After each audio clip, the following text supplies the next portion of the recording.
I call the Alabama County Board of Supervisors meeting to order. We welcome everyone that's in attendance. Is anyone that can't hear me? Because usually I'm very boisterous in a way. So I'm glad everybody can hear. And at this time, well, first of all, we welcome each and every one of you that's in attendance here tonight. Now we will engage in our Pledge of Allegiance, and then immediately following that will be our invocation.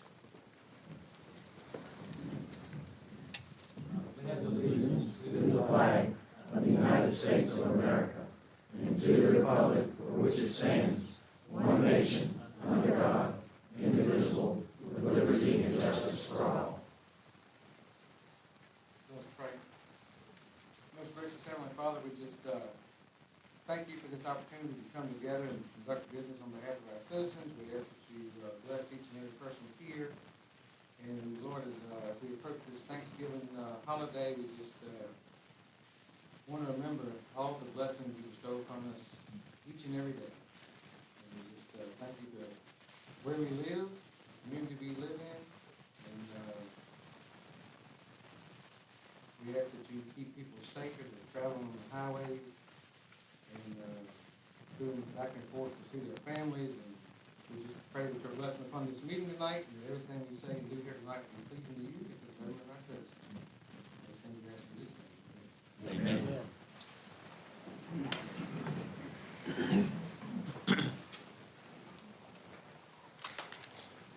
Okay, next is the setting of our agenda. Does anyone have any items to be added? Mr. Chairman, Yes, sir. I'd like to add discussion on the salary study. Okay.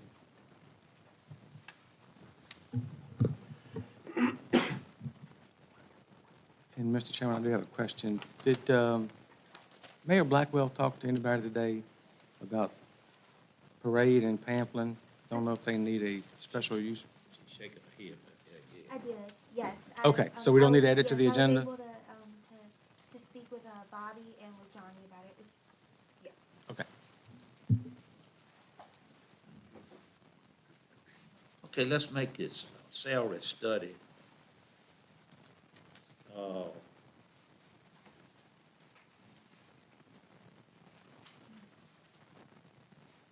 2A.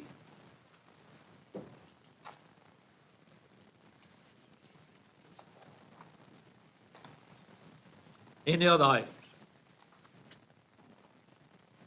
Okay, is there a motion to approve with the addition of the salary study? Is that second? All in favor, please signify by saying aye. Aye. Okay. Next is our citizen public comment period. This time is provided by the board to allow citizens the opportunity to address the board on issues of importance to the citizen. Excuse me. No individual citizen shall be permitted to address the board for more than 3 minutes.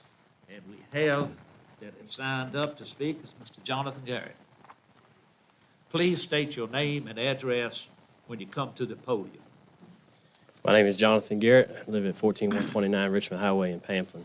I appreciate the opportunity to speak before you tonight, and I just want to say that in regards to item number 2 on your agenda tonight, I've dealt a lot of time in that tonight, or over the last several months, and I am of the position that I no longer support the recommendation coming before y'all on agenda item number 2 tonight.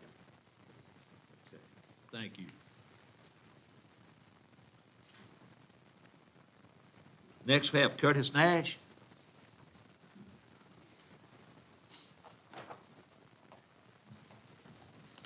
Good afternoon, Curtis Nash. I live at 2178 Rocks Church Road in Pamplin. Thank you all for the opportunity to allow me to speak tonight. It is with a sense of responsibility and commitment to our community that we, a unified group of public safety professionals, come before you to share our concerns and insights regarding a crucial journey, the investment in critical infrastructure for our first responders. In our pursuit of ensuring the safety and well-being of our community, we have dedicated ourselves to the tireless work of educating our members about our radio systems. We've delved into the intricacies, consulted seasoned experts with over 30 years' experience, and also engaged with our neighboring public safety partners. There is a resounding consensus that echoes a simple truth. While L3 Harris offers top quality equipment, when it comes to the implementation of this system, there is a shortfall in meeting the required coverage areas without added cost. This in turn could impact our taxpayers significantly. Our journey has uncovered a disconcerting aspect of the process, and we found that our leadership was asked to sign non-disclosure agreements, seemingly limiting transparency and updates for our department. This departure from norm raised eyebrows, as most bid processes are open to the public and conducted with full transparency. Furthermore, we discovered that our members were only provided with a consultant-created presentation of the bids and not the comprehensive details from each of the vendors. We also discovered that a significant majority of localities employing the same firm opted for L3 Harris. As we advocate for the integrity of this critical system for our first responders, we aren't seeking to impede the progress. Instead, we believe that due diligence requires a meticulous examination of each vendor package to ensure the best possible outcome. We, as one of the system's larger subscribers, have a vested interest in thoroughness and transparency in this process. So I ask that each of you to reflect deeply, and would you cast a vote without reading the bid packages or contacting references personally to understand their experiences. We've witnessed other localities implement similar systems hastily, only to discover inadequacies and shortcomings in coverage. Our agency firmly believes that our current system has sufficient coverage and equipment, and we expect nothing less from a new system. In conclusion, I ask you to embrace principles of transparency and due diligence. Together, we can ensure that our first responders have the necessary tools and that our investments truly serve the greater good. I respectfully request that we table this matter for further review, allowing all stakeholders the opportunity to thoroughly assess each vendor bid and to demo and test each vendor's equipment and durability and also battery life.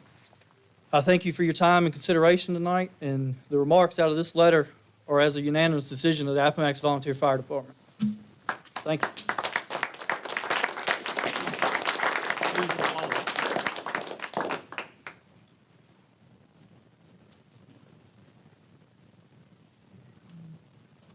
Hi, my name is Susan Walton. I reside at 317 Slate Ridge Drive, Appomattox, Virginia. Good evening. For those of you that don't know me, I'm Susan Walton, captain of the Appomattox County Rescue Squad. To begin, I just want to express that I wholeheartedly understand the Sheriff's Department's radio struggles, and I do not wish for my voice to be heard in opposition of their needs. My biggest concern is trading one problem for another. Appomattox Volunteer Rescue Squad has been meeting with other leadership on this new radio system for many, many months. At the last meeting, our squad representative got sick at the last minute. She notified Bobby that she was sick and would not be able to attend. We did our best to try to get somebody there at that meeting, but just on short notice, we were not able to. Following that meeting, I did my due diligence, and I followed up with Bobby Wingfield to find out what had occurred at the meeting.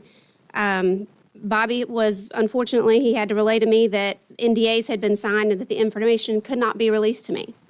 I asked him if I could sign an NDA, and I would be happy to review the materials, but again, he said the NDAs were signed, and that's not the way it worked, and I could not receive any of the information that our agency had spent months preparing with everyone else.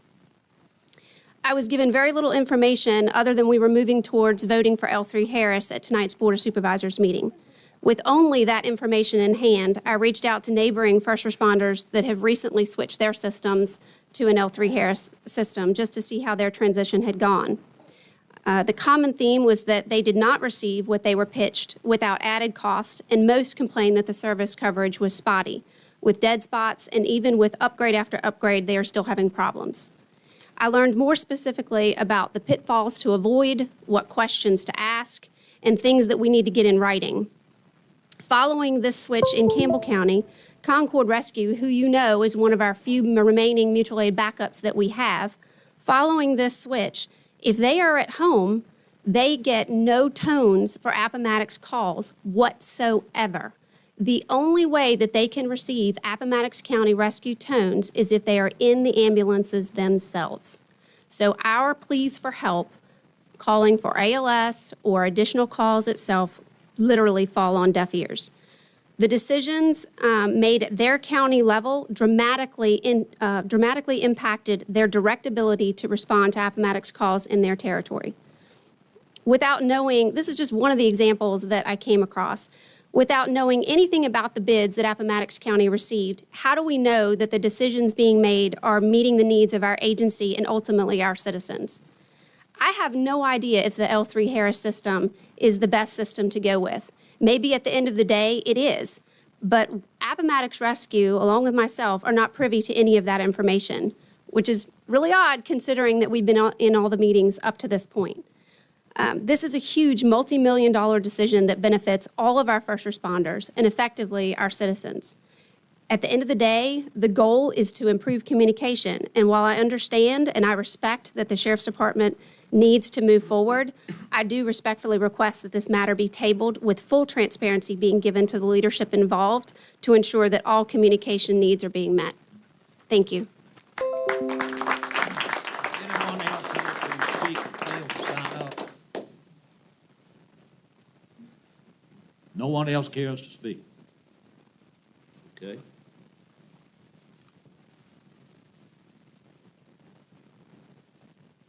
Next, we have Firefly, VATI support resolution. Welcome, sir. Good to be back in Appomattox. See if I can get my clicker set up here. Good evening. I am Galen Creekmore with Central Virginia Electric and Firefly Fiber Broadband. I have with me tonight our Manager of Communications and Member Services, Melissa Gay.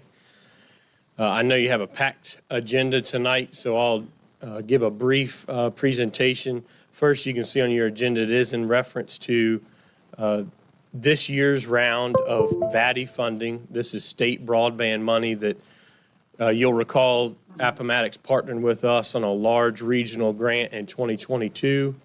We're coming back this year into that same grant program to fill in gaps that were left that essentially were ineligible locations previously.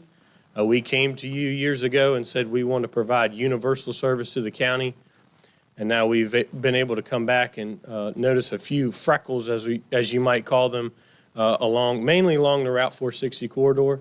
So that's why we're here tonight. But before we dive into the details of that grant, why don't I give you a quick update on where we stand with the project writ large in the county. There's been a lot going on. We're glad to give an update on the progress Firefly is making, because we're building about 30 miles of fiber per week. We're still installing right about 200 connections per week.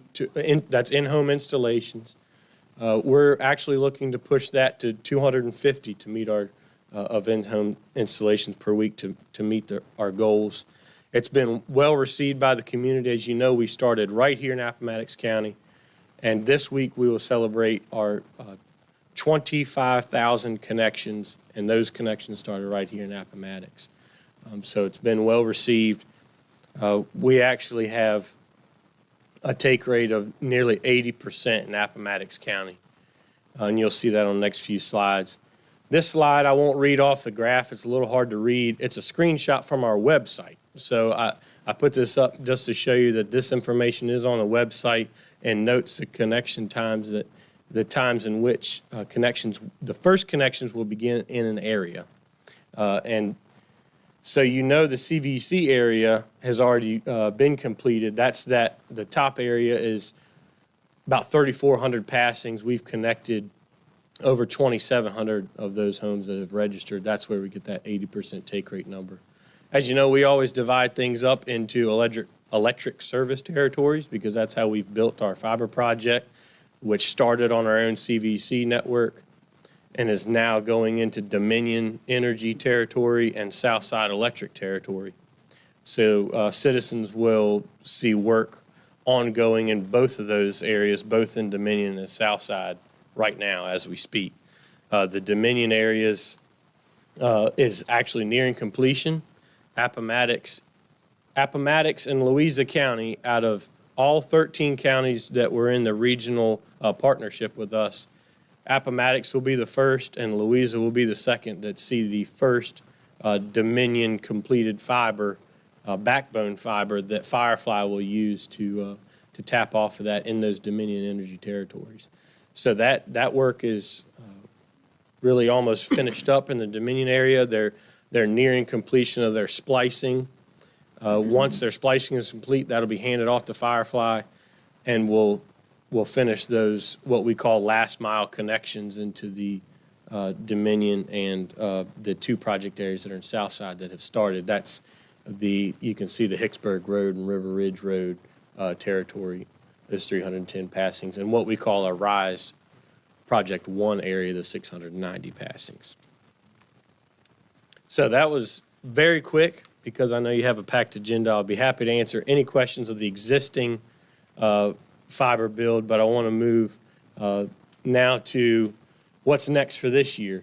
So you'll see these dispersed red dots is what we propose to include in our new VATI 2024 grant.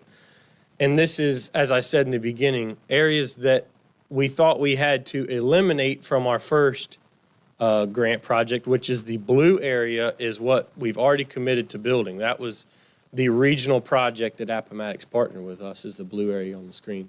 The red dots are now through better government broadband mapping, which we always knew was a struggle to get better maps to realize who is actually covered.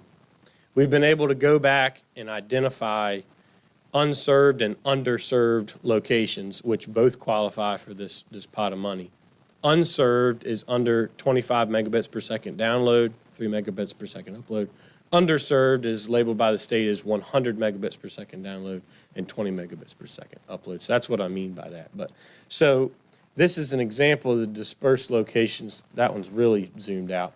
But it actually runs along the 460 corridor from east of town all the way back down towards Pamplin, wherever we could identify locations that were unserved that we could include in this round of grant funding because of this better broadband mapping we have available to us.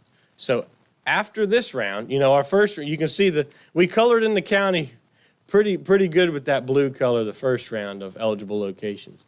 Now we're going back in with our microscope, and after this round, it will be pretty much universal coverage other than about probably 10 locations that we've seen that may be across the railroad, across Route 460. Those crossings for one home, two homes, may be up to, we've seen them from $15,000 up to $30,000. And the state actually has a long extension program that is really better suited for those onesie-twosie type locations. So we've gone after just about every location we can find that is grant eligible to include, and that will pretty much paint the county into Firefly's service zone, as you saw on that previous map. So a quick brush at the numbers. It is fairly small because we tried to include every unserved location the first time. So this year there'll be about 84 locations that we found, and the best part of the whole evening is there is 0 county match asked from the county.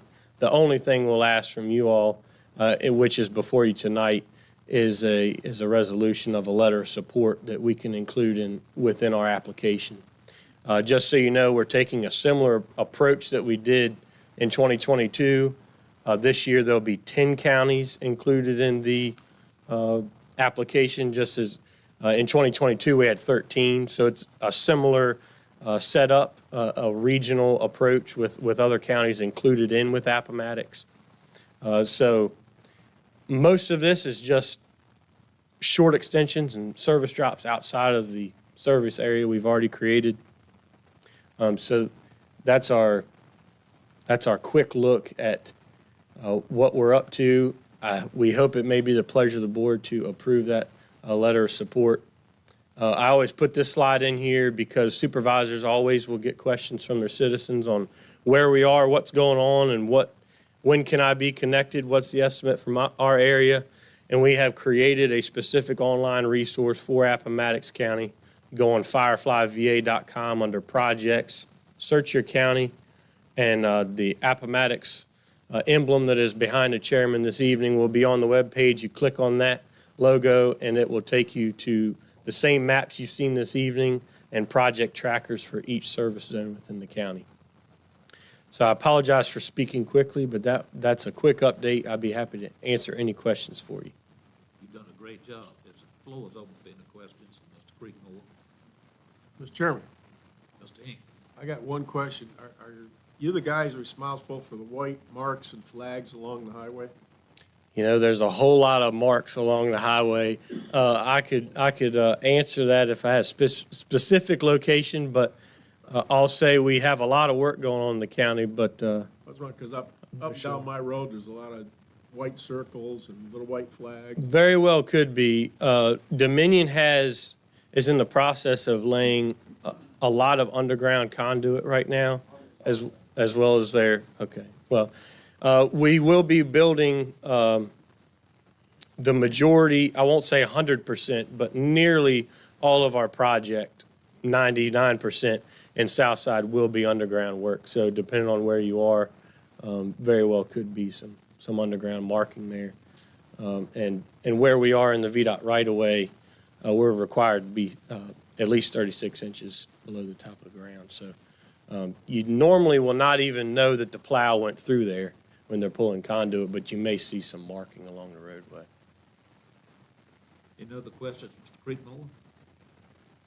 Well, thank you so much for coming by and relaying the message that you just gave. Because, yes, I think everybody's telephone's been ringing. Yes. Win, win, win. Absolutely. Well, we're happy to partner with you. As I said, you've been the first in the CVC area, be the first connections in the Dominion area, and we appreciate the board looking at the resolution tonight and hope you'll support the project. Thank you. Thank you. Gentlemen, you had time to read the resolution as is. Any questions on the resolution? Mr. Chairman, I'll make a motion that we adopt, excuse me, the resolution in support of Firefly's VADI grant application. Motion duly made, is that second? Any concerns, questions? If not, we'll have a roll call vote. Mr. Hibbs. Reverend Jones. Mr. Hinkle. Aye. Mr. Hope. Aye. Also vote aye. All right. Unanimous vote. I know everybody's anxious for that. Okay, we have Mrs. Cheryl Giggins. Is that right? Yes, sir. You kid. Really close. I did pronounce it right. Really close. Oh. She's a principal consultant, CTA Consultants, LLC. Yes, Welcome. sir. Thank you so much. I appreciate it. So thank you for allowing us to come talk with you. I know we've already heard a little bit about it, kind of stole my thunder there as to where we were going. But what I'm going to do is walk you through all the work that we've done today, which has been a lot of work. And we've had a lot of participation through the needs assessment, the RFP process, and the evaluation. So we will just walk through all of that this evening. First, just what are we going to talk about? Well, we're going to talk about the user needs assessment. I always like to review project goals because I think it's important to remember where we started, right? This is what we wanted to accomplish and see how close we are to actually accomplishing that.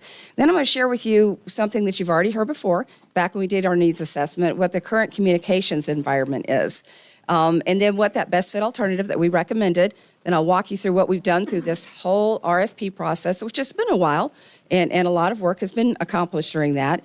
And then I'm going to go through the proposed radio designs. You did receive 3 proposals, so I'm going to walk you through really quickly all 3 of those designs, bearing in mind that they were thousands of pages, which have been read thoroughly by multiple people in our firm, as well as read thoroughly by multiple people on your public safety committee. And then we'll go over the recommendations and the estimated timeline and really what's next in this process. Okay, so our project goals would replace an aging system. The systems you're using are very old, and your consoles are very old. As a matter of fact, that's really quite urgent that we need to think about replacing those. We need to improve coverage, and I'll show you a map in just a moment, both mobile, portable, and also in-building coverage. We need to meet operational needs. We're on disparate systems, so we have a lot of issues talking with each other, even within the county, but then also interoperability, talking with people outside the county, which we've already heard a little bit about that, some challenges with our neighbors.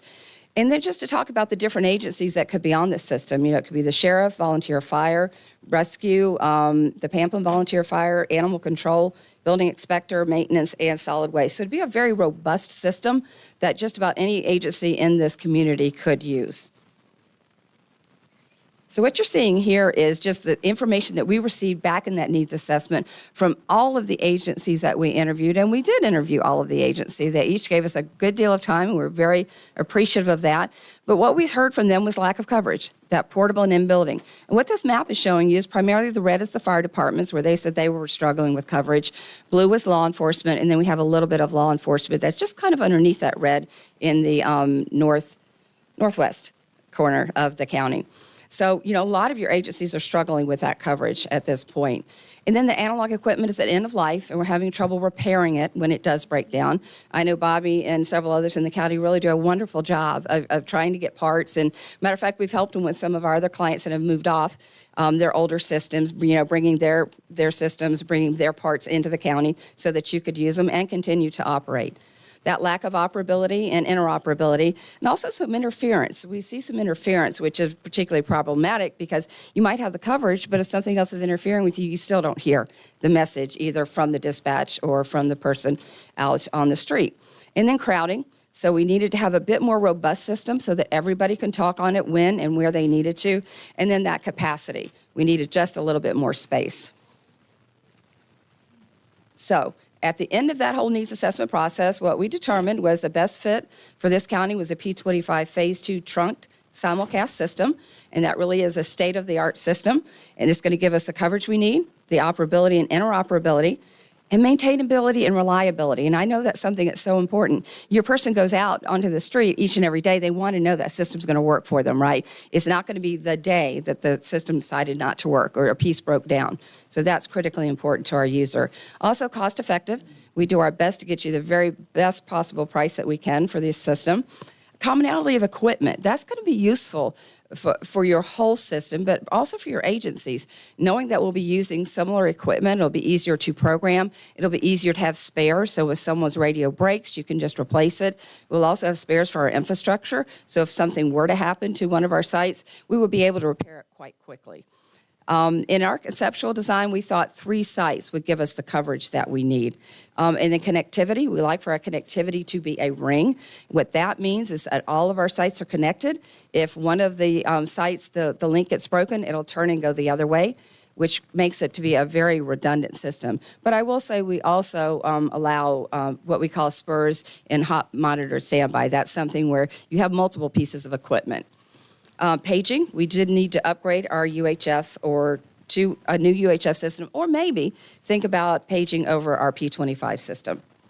So that's where we left off with you guys last time. Now let's talk about the RFP. So we wrote an RFP, which consists of your terms and conditions, as well as all the technical specifications that you need to put in a system that meets those needs that were identified in the needs assessment piece. We released that on June 13th.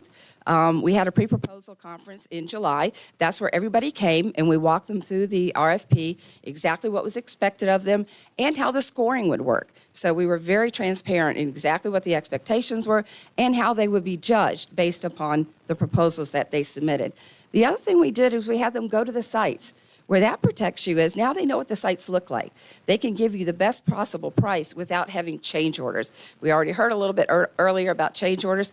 That's something that we try to avoid as much as humanly possible. We know there's always an unknown or two, but we really try to manage those so that you do not have change orders during your implementation. We did have to put through a few addendas. That happens when our vendors ask us questions. They say, could you please clarify? Could you please consider this? And we want to answer each and every one of those questions so that they can submit the most compliant proposal possible. We received those proposals on September 25th. We did receive 3. We were very excited about that. One from JVC Kenwood, one from L3 Harris Technologies, and one from Motorola Solutions. The evaluation of the proposals occurred during the October timeframe, and we had a Public Safety Committee evaluation and scoring meeting on November 1st. So, this is the quick part. I'm going to walk you through each of the 3 designs. But I will say, the first couple of bullets, I'm just going to say it once because all 3, it was really wonderful. All 3 of our proposers gave us a 3-site, 4-channel UHF system. And all 3 of them met the 95% guaranteed portable on the street. So that means you're going to have that coverage throughout your county. And what that guarantee does for you is whomever you choose, once we test it and everything's implemented, if they don't meet that 95, even if it's 94.9, they're going to have to do something to rise it up to 95, and we retest. So that is a great protection for you, knowing that you will have 95% portable on the street here in your county from each of your proposers. Now, one extra thing that JVC Kenwood did is they did have a single UHF coverage fill-in site. They had a little bit of an area that they were a little concerned about their coverage, so they put one smaller site there. For redundancy, Kenwood is giving us a distributed P25 cores at all of our sites, which is wonderful. What that means is if any one of the sites were to go down for any reason, any of the other sites could become the core or the brains, all the electronic brains of our system. They also gave us a distributed simulcast control points. So that means, again, simulcast, what that does, it allows all of our sites to act like one big site. Where that helps us is it allows us to conserve frequency use. Frequencies are hard to get in our world, even in the UHF band. So if we can use the same frequencies at all sites, that really does allow us to put in the best possible system with the most capacity. So we were able to do that. They offered a paging system, 2 channels, UHF analog system. And for dispatch, 3 new consoles, 2 remote consoles, and they did provide single and dual band. When we went through the process of generating the RFP, each of our agencies told us what they needed, whether it was a single band radio or a dual band radio. We put those quantities in, and they gave us what we offered. One unique thing that Kenwood does give us is what's called a vault license system. And it's a little bit like having an app on your phone. You buy a phone, you download an app, and you pay for it, right? You get a new phone. Well, what happens to that? Well, you can go in your cloud or wherever and re-download it because you've already purchased it. That's a nice feature that JVC Kenwood does provide for all of their software on their radios. So now we'll move right along to the Harris system. Again, we already talked about the sites and the coverage guarantee. Their redundancy, they're offering you geo-redundant P25 cores. So they'll have a core at 2 geographically separate sites. What that does for us is, let's say you have a catastrophe here in your county, you have a tornado goes through and takes down one of those sites, your other site can come up and be the brains of your system. They did give us simulcast distributed control points, so at 3 of our 4 sites, 3 of our 3 sites, my apologies, 3 sites, 4 channels. So they did give us that at all 3 of our sites. They did also include dual routers and redundant switches at all of the sites. They offered a paging system that's 3 sites, 2 channels, UHF, dispatch, 3 new consoles, 2 remote consoles. One unique thing that they offered was all multi-band radios. What that allows you to do is be able to talk to any of your neighbors regardless of what band it is, provided you have the proper MOUs in place with them to be able to exchange each other's frequency information. They also offered you 100 Beyond licenses. What that does for our users is allow that radio really to be able to be used via Wi-Fi as well. So that's a nice feature. We're finding that some of our users, especially our volunteers, if they go home, they might be outside of the coverage footprint. They could then go on to Beyond, and they would be able to still access the system. Okay, our third proposal is from Motorola. Again, 3 site, 4 channels. They gave us the 95% coverage guarantee. Their redundancy, they provided local redundant equipment at our P25 core site. And they gave us geo-redundant simulcast prime sites. So we have 2 sites that can be our prime and simulcast. So if something happens to one, the other picks it up. Paging, a 2-channel UHF analog paging system, and 3 new consoles and 2 remote consoles. They offered single band and dual band radios just as the RFP requested. I will make note that when we saw all of the new consoles, each of our proposers did offer us an opportunity to install the consoles early if we need to, which we felt was an important feature because our consoles here are getting quite old, and you may need them earlier than the natural cycle of implementing a system of this size. So, adhering to the methodology that was described in the RFP, which I will point out that each vendor accepted, they did not contest that. We believe that a notice of intent to award should be made to L3 Harris to procure a UHF P25 system. I didn't move forward for you, my apologies. A phase 2 trunked with 3 sites, 4 channels. They were ranked the highest overall in the statistical rankings that were as part of Appendix A in the RFP. They meet all the critical RFP requirements. They do comply with the coverage guarantee. They offer system redundancy, and they offer significant value add. So just to walk you through what the timeline might look like, if we were to finish this evaluation and you were to move forward with negotiations, That would be, we would be right here in November. You could potentially sign a contract in the January timeframe of next year. If that were the case, we might be able to get into detailed design review by May of next year, and you can see all the other dates. One of the things that we like to be very mindful of is our coverage testing has to be done in full foliage. So that means it has to be done really between that May and September timeframe. So generally, all schedules, that's why you see that cutover training in October and cutover in December, because that coverage testing has to be complete by that September timeframe. We don't want to be testing with no leaves on, because that doesn't give you the truest and most accurate knowledge of what your coverage will be like most of the year. And you could potentially be accepting a system in March of 26. These systems generally take about 2 years. Typically, that's because of our sites. There's a lot of work to do at sites, and there's a lot of coordination to do. All right, so what are your next steps? Well, in our opinion, your next step is to produce a notice of intent to award. I will remind you that this is not an award. This is not a contract. It is simply a notice of intent to award. What that does is that allows your committee to begin negotiations with the highest ranked proposer, see if you can get to a successful contract. The key to that contract is getting you as much as we possibly can at the best price that we possibly can. So that's what negotiations would do. Then a system contract would be developed. I will tell you that's already been outlined in the RFP and accepted by our proposers. So that should make your process a little bit easier, hopefully. And then it would have to come back to this board to have your concurrence and your approval to actually enter into a contract with the successful proposer. And then you would sign that contract. We have questions? Happy to answer if I can. The floor is open for any discussion. Hearing none, thank you, ma'am. Certainly. For coming down. Thank you for your time. Your partner there. Yes. This is Dayla, an Appomattox resident. She's so happy to be on this project. Well, we're glad she's in paradise, so. Yes, she agrees. Gentlemen, it's been requested on this subject that we enter into an executive session after we go through the normal business here. Therefore, there'll be no vote taken right now. I'm sorry for you all coming out, but we need to do our job. And we're going to do it by collecting all the necessary info as possible and as feasible. So, after saying that, we're going to go into Salary study. salary study. Yes, sir. Yes. So hopefully in an attempt to, I'll let these guys go.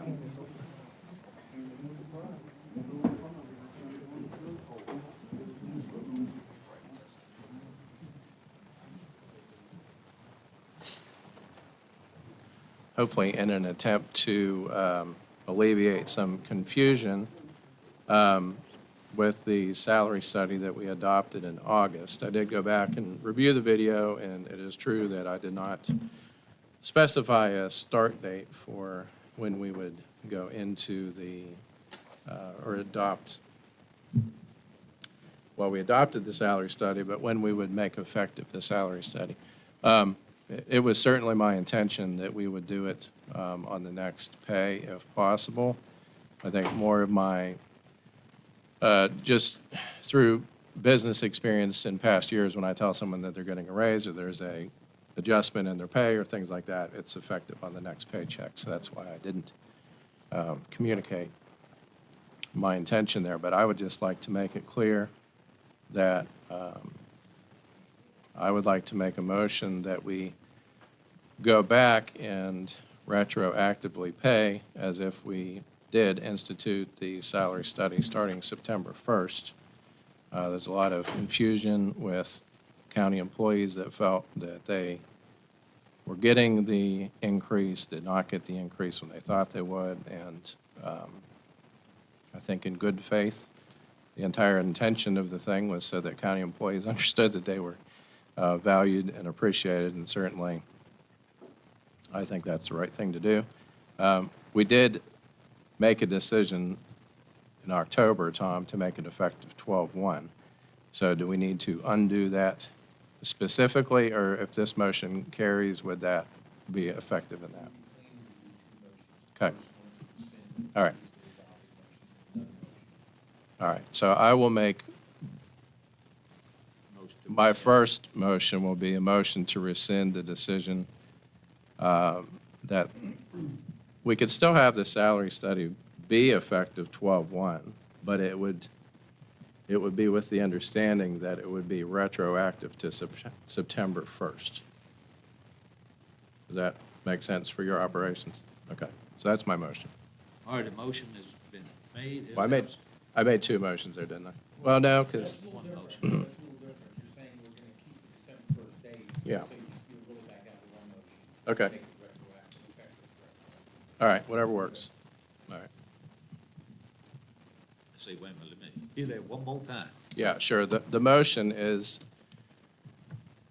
we can make the adoption and the payment of the salary study effective December 1st, but the payments would be retroactive to September 1st, meaning when we decided that in August, that they would be getting that money from that time period forward.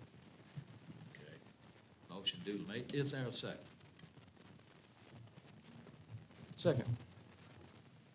Motion made, second. Any questions, concerns? Mr. Chairman, Mr. Hinkle? I'm a bit confused. How can we say something is effective 1 December, that's when we're accepted to go in effect, and then retroactive it back to September? Seems to me we need a motion to rescind the December date and then do a new motion and make it effective September, and that the raises are effective in Yeah, September. but what I'm, Because I know what you're trying to do, but it just sounds confusing to me. yeah, I'm open to however we get it done. Just a point of clarification, if you withdraw that motion, it did include the 2%, so are you withdrawing that as well? Y'all did that as one motion? Or you want to just do part of it? I don't know how you can do it. The intention is that, okay, we'll say it this way. In August, if those adjustments had happened on September 1st, then they would be making those rates that were on the salary study of September 1st. And then it would come along that the 2% would come in.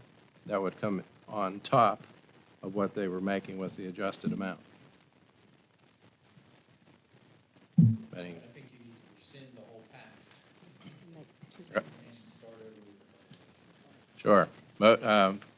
Motion to rescind the past action with the 12/1 effective salary study and bonuses.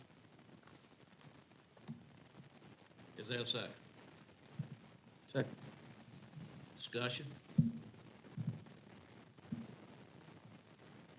Hearing none, we'll have a roll call vote. Mr. Hill? All right. Reverend Jones? Aye. Mr. Hinkle? Aye. Mr. Hogan? Aye. And I vote aye. Okay, All right. now moving ahead. However we need to do this, that the people that were covered by the salary study increases, that they would be paid retroactively from September 1st on, September 1st, 2023 on. Yes, you just rescinded everything, so you should be a motion to adopt the salary study effective September 1st. Sure. And you should pay adjustments. Great, so moved. Okay. Motion made, is there a Thanks. second to that? Second. Discussion? Roll call vote, Mr. Hill? Aye. Reverend Jones? Aye. Mr. Hinkle? Aye. Mr. Hogan? Aye. And I vote aye. All right, and then we need to adopt the bonus, the 2% 2% all employees. for all employees. Okay, and that needs to be, and that would be effective 12/1. Okay. So our third and final motion, hopefully on this subject for the rest of my life, to adopt the 2% increase of bonus for all county employees effective, did I say that? 12/1. Motion made, is that second? Discussion? Roll call vote, Mr. Hill? Aye. Reverend Jones? Mr. Hinkle? Aye. Mr. Hogan? Aye. I vote Thank you. And thanks for the help. Do we need a break? All right. Next is the public hearing. Public hearing RZZ 30663, Kojala LLC.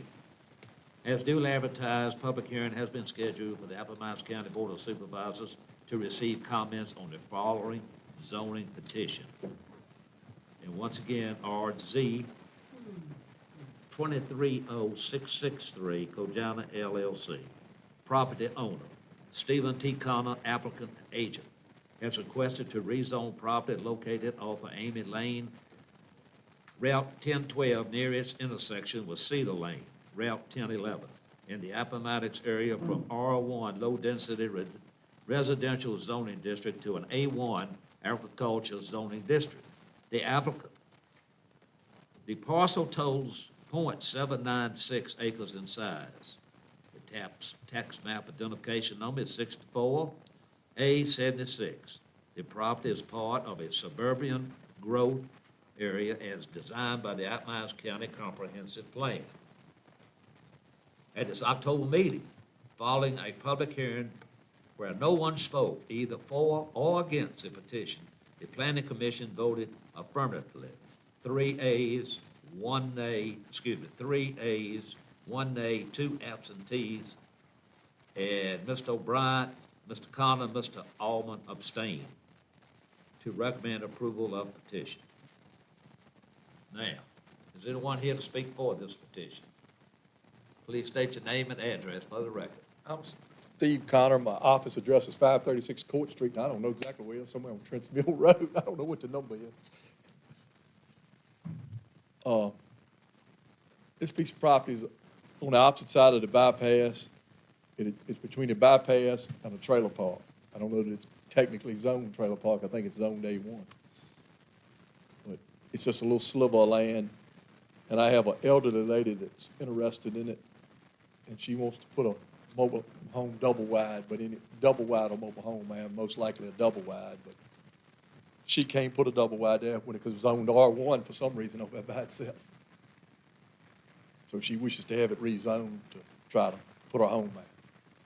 She wanted to be near town, but not in town. That's pretty close. And it's a pretty cheap lot. If you got any questions, I'll be glad to answer. Thank you. Anyone else speak for? Anyone speak against? Now, you heard what the Planning Commission rendered. Heard Mr. Connor speak on the property. I know there's some questions in regards to this. The floor is open for any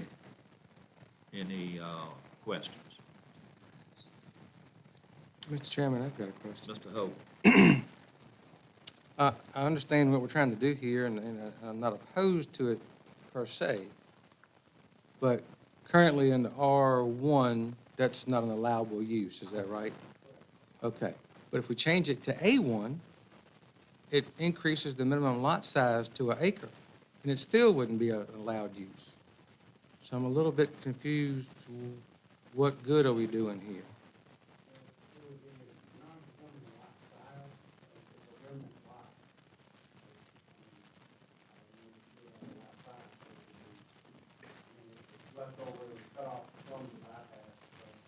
But I mean, if we change it to A1, the minimum lot size requirement to 1 acre, To subdivide. plus, If you try to subdivide. But if it's an existing lot, it's just a so lot. they could do what they want to do as it stands. Everywhere else they can. Mr. Chairman, Reverend. the lot is on my jogging route. Okay. There's absolutely nothing that anyone could possibly, it's a beautiful lot in its own way, but it's cut off from everywhere. And I think if we could have some kind of use for it, it would increase our tax I mean, but it's like it's out there nowhere. I mean, it's just a. It's a fence, so there ain't no really way to get to it to make it what it, But it still has a lot of potential. For the right person. and this lady, she found it, she wants it. I think we've got three choices here, maybe. One, approve it. Two, it may be a dilemma of spot zoning. Number three, send it back to the planning commission. I don't think spot, it joins the A1, right, John? Yeah. Across the street. What,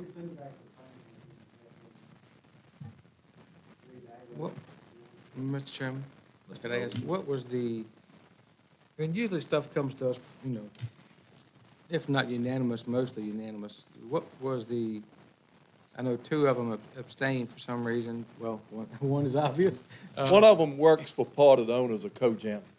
And what was Mr. O'Brien's issue, if you remember? Okay.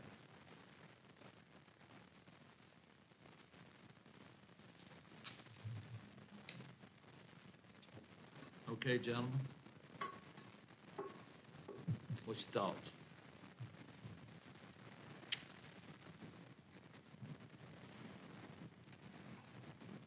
I mean, my concern is alleviated if that's an allowable use. As I was reading it, I did not think that they could do that in an A1.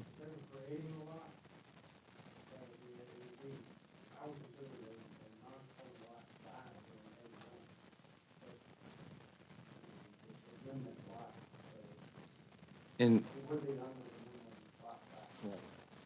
Mr. Chairman, it's in my district, and I will make a motion that we accept the recommendation. Okay, motion duly made. Is there a second? Motion made, duly second. Discussion?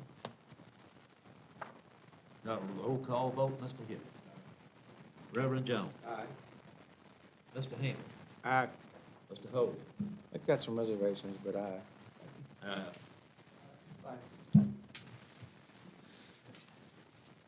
Okay, next is action items.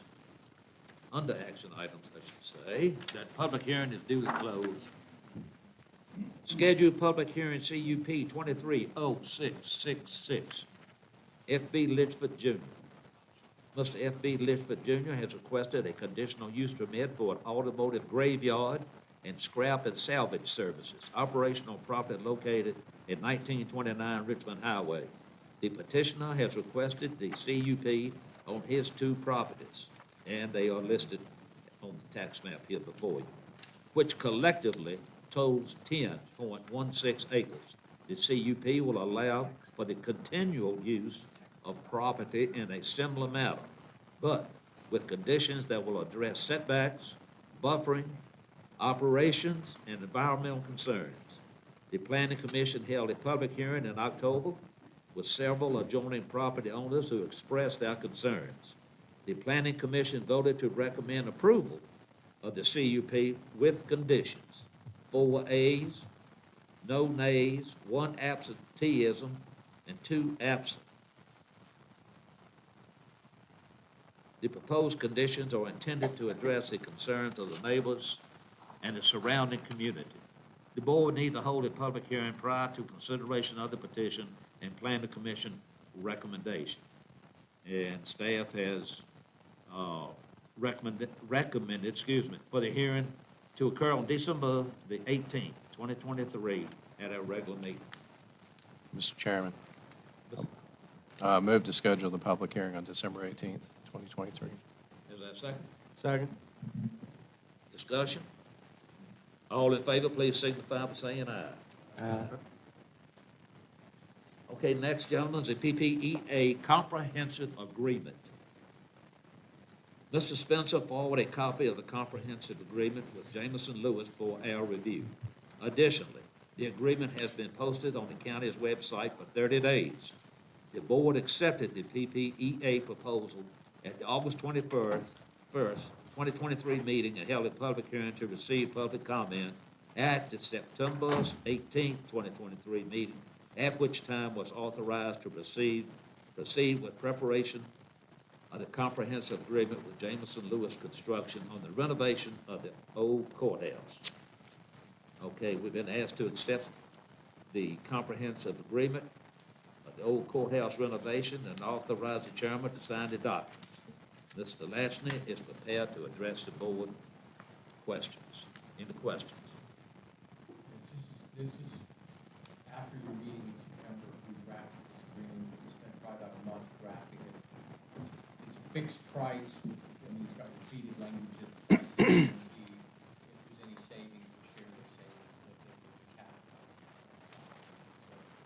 So, the contract protecting the board for, I'll answer the question.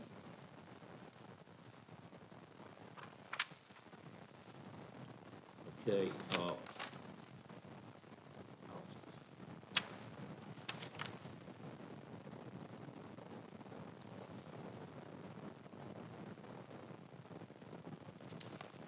Mr. Chairman, Mr. Hope. I'm looking at, is anybody here from Jameson Lewis tonight? And they weren't able to make it, they had some sort of prices come on, new prices, so they couldn't be there.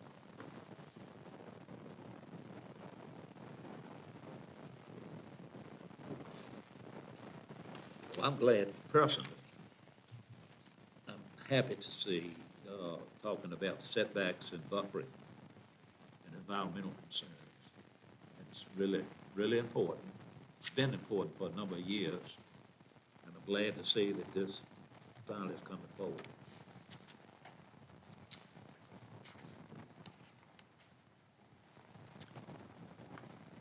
Mr. Chairman, Go ahead, Mr. Hogan, I'm sorry. no, no. Mr. Chairman, Mr. Hinkle. I move that we authorize the chairman to sign documents for the Jamerson Lewis PPEA comprehensive agreement for the old courthouse renovation. Motion duly made and second. Further discussion? We'll have a roll call vote. Mr. Hibbs. Reverend Jones. Mr. Hinkle. Aye. Mr. Hogan. No. And I vote aye. Okay, next is school reappropriation request. Attached is a request from Dr. Bennett, school superintendent, to reappropriate the remaining grant balances from the FY 2023 school budget and carry forward to the FY 2024 operating school budget. No new local funds are required. And let me say that again, no new local funds are required. Discussion?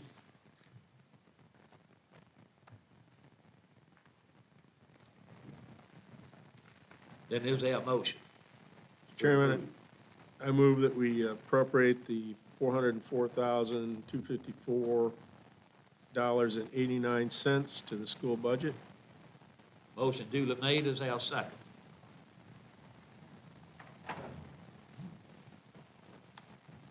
As we had no discussion, we'll have a roll call vote.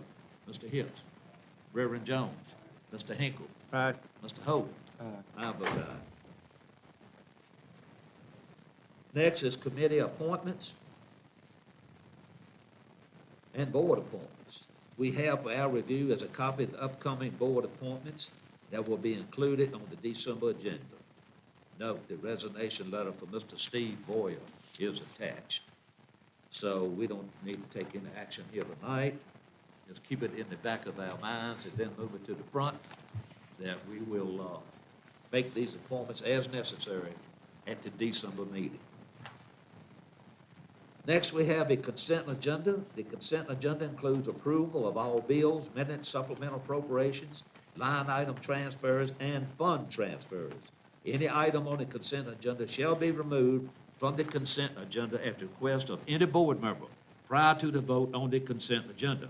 Items removed from the consent agenda shall be considered by the board individually in order in which they were removed by the consent agenda immediately following consideration of the consent agenda. Does anyone have any questions, any concerns, any comments on the consent agenda as is?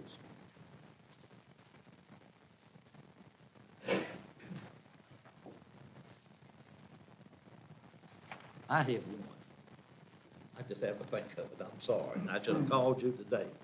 But what is, I lost, oh, victim witness advocate, the $379.95 over special fund?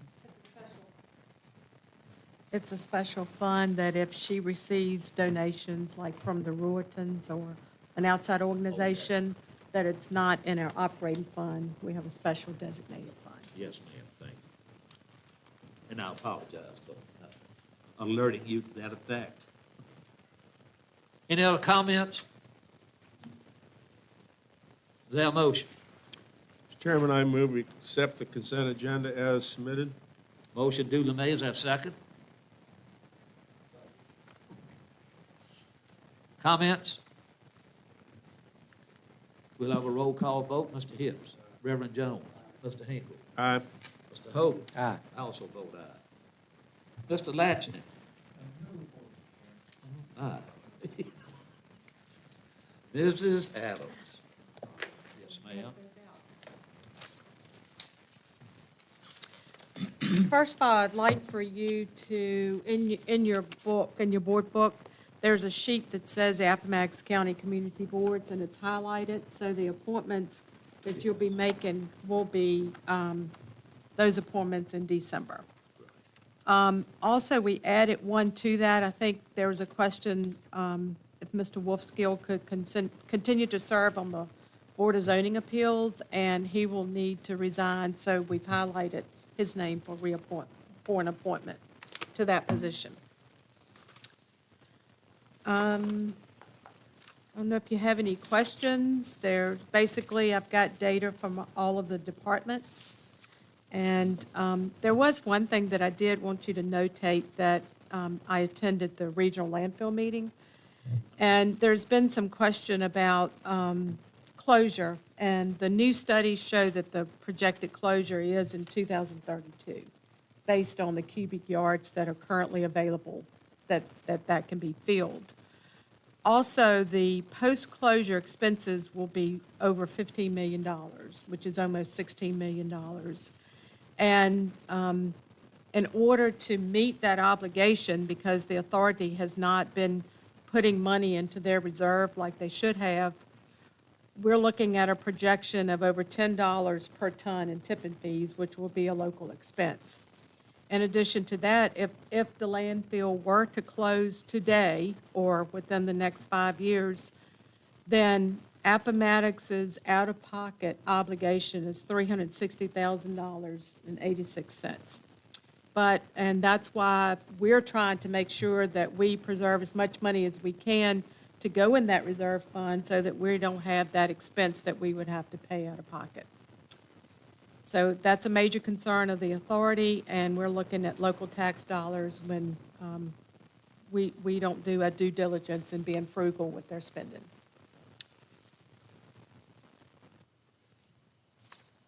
Does anyone see any questions that they may have pertaining to any of that?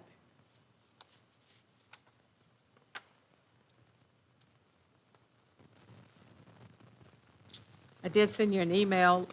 Ms. Phelps has been good about sending the bank statement from the investment fund, and as you can tell, that continues to increase.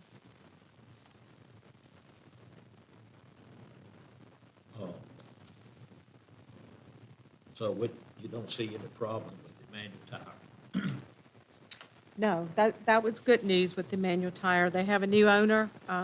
The previous owner had passed away, and we had not received payments in the last year from them. So we sat down and had a conversation and negotiated some going forward, that it's going to be monthly payments and we won't rely on annual payments.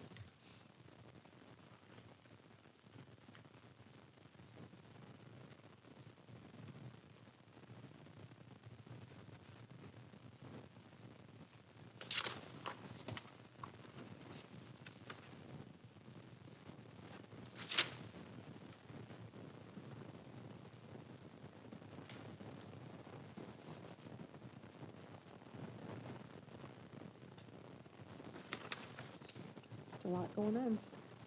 Yes, it is.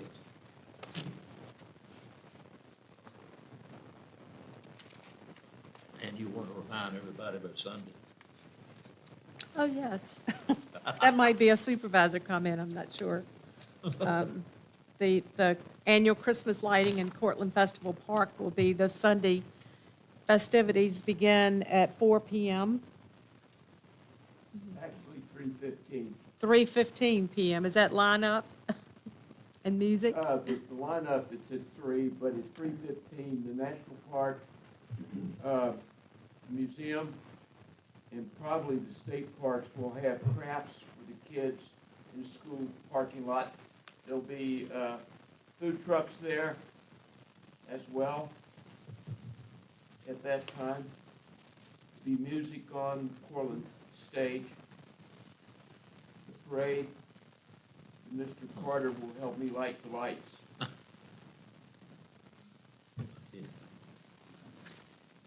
Golf clubs, do you like it?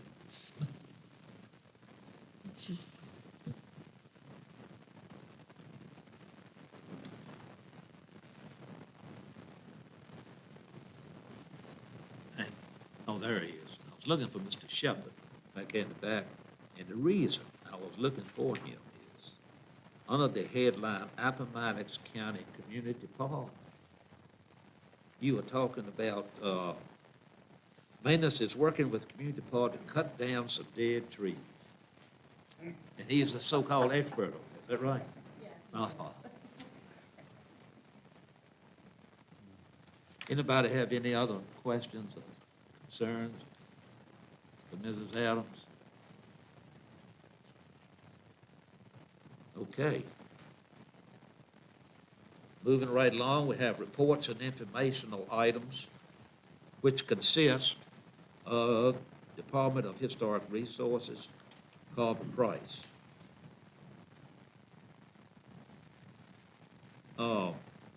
Let's talk about that for a minute. I got lost in the conversation of this. Attached for our review is a letter from the Department of Historic Resources informing the board that a meeting will be held on Thursday, December the 14th, 2023 at 9:30 a.m. at the Causley Family Lecture Hall of the Virginia Museum of History and Culture in Richmond, Virginia. They will be considering the request of Carver Price for recommendation to the National Register of Historic Places and for inclusion in the Virginia Landmarks Registry. I don't know what, the only thing left up there at the Carver Price Complex really is a museum, isn't it? Am I right on that or wrong? And if I'm right, then it's just gonna be that area that will be on the Virginia registrar, because the rest of the building is two things. One is the CVCC satellite station, and number two is Mr. Boone has the balance of the area. So I'm just wondering, is that comparable? I don't know.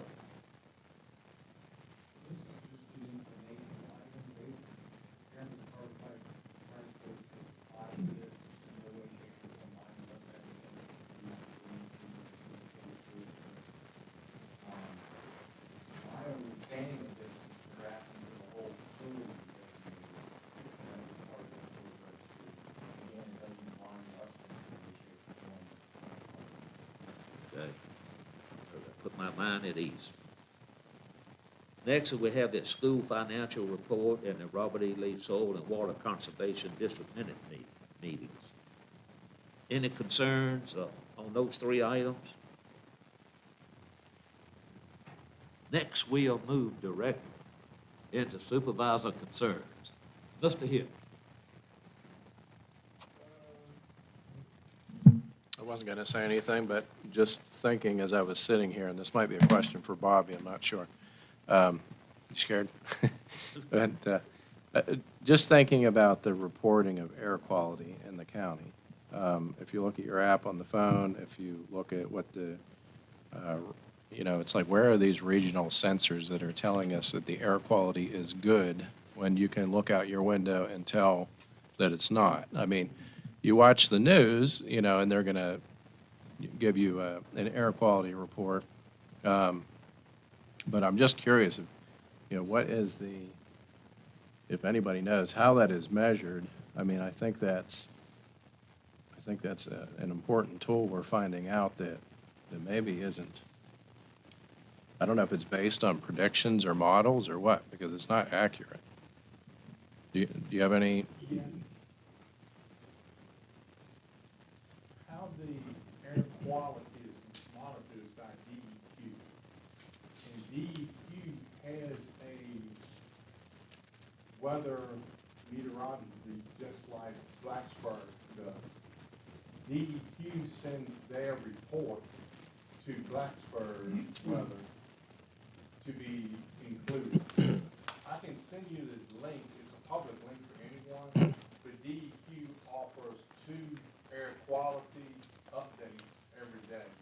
I mean, one for air quality and another for the earth. And they rely also on the Forest Service for their measurement data. So it comes from DEQ. Okay. It seems like maybe it's regionally reported rather than specifically Yeah. reported. The reporter is a guy in Richmond that reports it out for this area here, for the state. And he relies on the federal government recommendation at the bottom, on that street. Right. And with Blackburn. So I can get you that link, and I'll send you that link also for that. But Yeah. that's where it comes from. Yeah, it's more of a concern on, I didn't know how they ascertained that number or, range or whatever it is. I didn't know if there was equipment that was measuring that Yes. in the air or where those things were located. But, I'm not privy to where they're located, but I believe it is concentrated there. And with that plume, with the wind direction, yeah, they can make that prediction Right. of how much particulates in the air is going to affect a person with asthma. Right. And that's when they recommend Yeah. outdoor activity. yeah, and that's good. My concern is that when the fire started, it was saying that the air quality was good in Lynchburg, and it definitely wasn't. So just a curiosity on that and how that could be better, maybe more informative for people, because I think, the model has some issues. That's all. Reverend Jones. Mr. Hinkle. Well, during campaign and other times, I don't think a lot of residents are unhappy with VDOT posting speed limit sign, or feel there needs to be more signs posted on some of our roads, because people are exceeding the speed limit on a regular basis. And to go along with that, it seems like the traffic on 460 going through our shopping center area where it's 45, it increasingly seems to be going through there at 55, and you're supposed to get to the hardware store at doing 60 already before they get. And some of my residents have been hit in Suffolk with that traffic camera they have around 58. And they're wondering why we could put a traffic camera in this our 45 section, and maybe slow some of these people down so people don't have the ability to, have a sheriff's department monitor it. I talked to a city councilman, and they were kind of like, well, that'd be fine, except we don't gain anything from it, because all those traffic fines have to go to the county rather than the city and the city territory. I do think that speeding in that 45 zone is pretty worse. Ms. Allen, you want to talk to Mr. Bramble? Thank you, Mr. Hinkle, yes. That's good. Mr. Holt? Nothing in particular. I was surprised to hear the comments from the fire department tonight. They've been involved in this radio project from the beginning, and up until an hour ago, it's the first I've heard of anything, any second thoughts or anything else. They voted that night to pass it on, so I would be interested to hear what exactly their concerns are. And that's all I'll say about that. I will say, to address Ms. Walton's concerns about Campbell County, we can't control Campbell County one way or the other. So I can't help you there. But I can tell you that when we get to a new radio system, we'll be able to talk to everybody, regardless of what they have. Only thing I was going to say tonight is we appreciate our Commissioner of Revenue and Treasurer and the Mayor of Pamplin here tonight. We appreciate you all coming in attendance. And ladies, glad to see you all here. Fire Department, dispatchers, good to see you all. And upon saying that, we are due for a closed session. Yes, sir.